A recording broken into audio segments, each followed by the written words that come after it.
Kota Malang mulai tumbuh dan berkembang setelah hadirnya pemerintah kolonial Belanda, terutama ketika mulai dioperasikannya jalur kereta pada tahun 1879.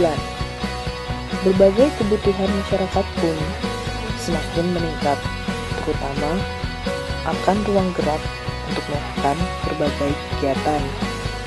Akibatnya, terjadilah perubahan tata guna lahan. Daerah yang terbangun bermunculan tanpa terkendali.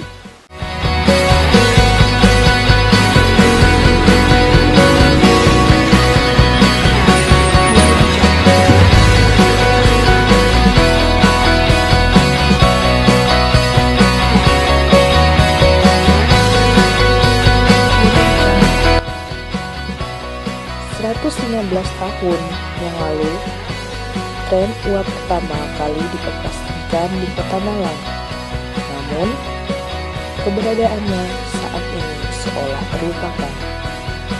Sejak tram mulai diberhentikan operasionalnya Malang pada tahun 1978, stasiun tram Jagalan di Jalan Halmahera sekarang berubah fungsi menjadi rumah tinggal. Peronnya sudah lenyap dan di depannya berderet kios-kios buah-buahan. Kantor maskapai Tram Malang yang berada di Jalan Irian Jaya juga sudah lenyap, dan di atasnya berdiri rumah-rumah. Begitu pula bangunan-bangunan lain seperti gudang dan bengkel kereta atau balai yasa yang keberadaannya sudah sulit dilacak dan hanya bisa dilihat foto-fotonya sekarang yang masih tersimpan sebagai bagian dari koleksi arsip digital Leiden University.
Pelayanannya baik ya.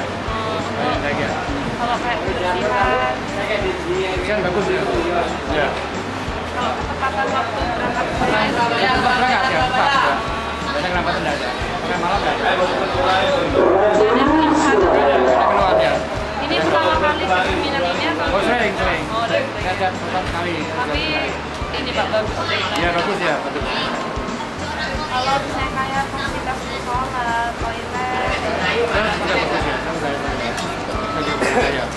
Bagus semua ya. kalau untuk kenaikan BBM sendiri, Kalau pendidikan wajar lah. Soalnya kan pendidikan juga naik. Jadi kami penumpang juga menyadari, mengikuti. untuk milih untuk naik. Oh iya. Alasan milih naik bus itu emang pilihan utama atau emang disukai? Sama, saya mau naik apa lagi? Oh, emang udah. Iya. Kalau untuk kendaraan sendiri yang ada di mana, keluhannya apa Pak? Gimana berarti? Enggak, kayak bus dan lain-lainnya. Angkot ya. Angkot kan tambah gitu. Misalnya angkot 3.000 jadi masih. Jadi angkot naik 1.000.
minta turun sini, nggak minta turun di terminal.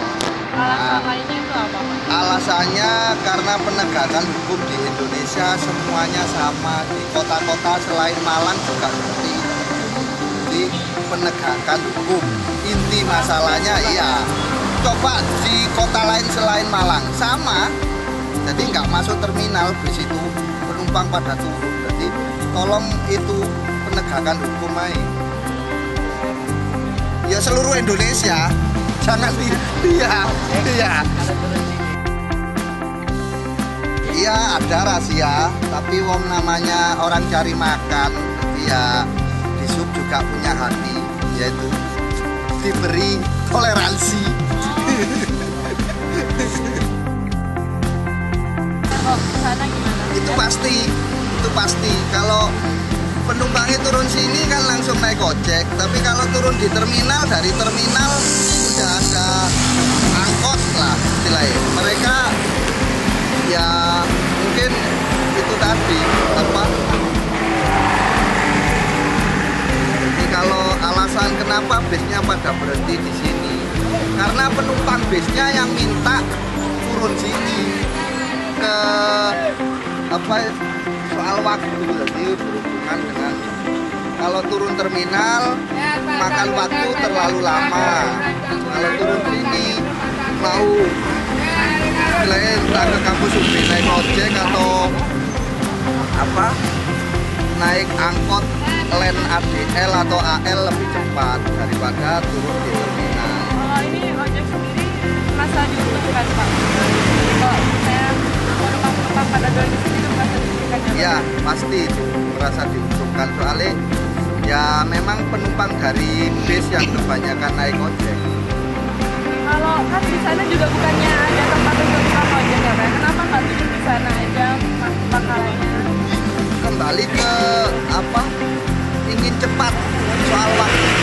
Jadi perjalanan dari sini ke terminal mereka waktunya lebih lama, seumpama 5 menit.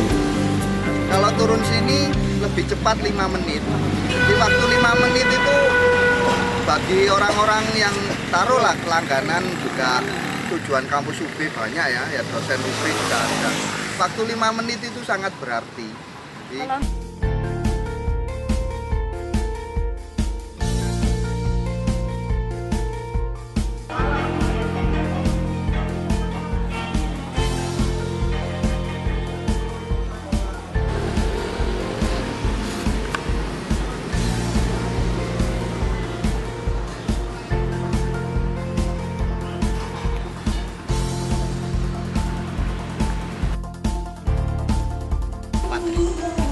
itu buat pelajar juga naik 500.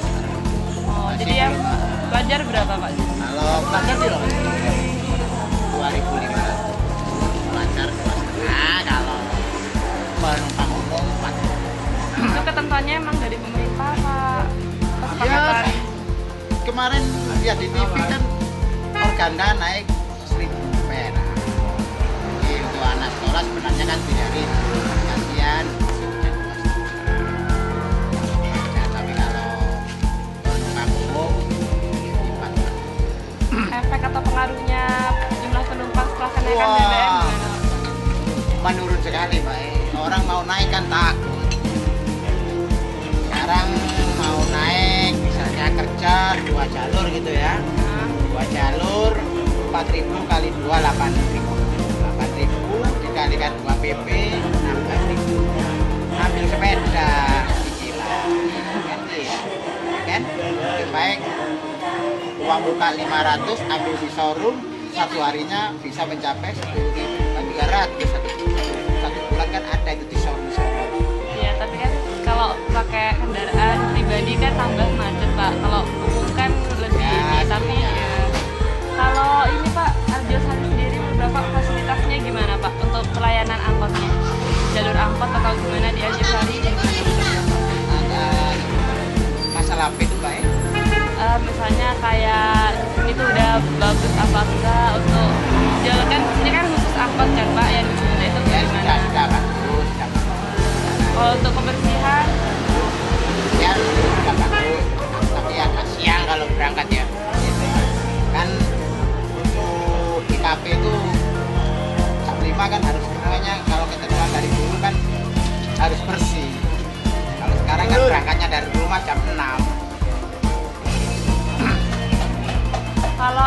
setelah adanya 2 jalur yang di sekitar lingkar UB itu ngaruh atau enggak Pak?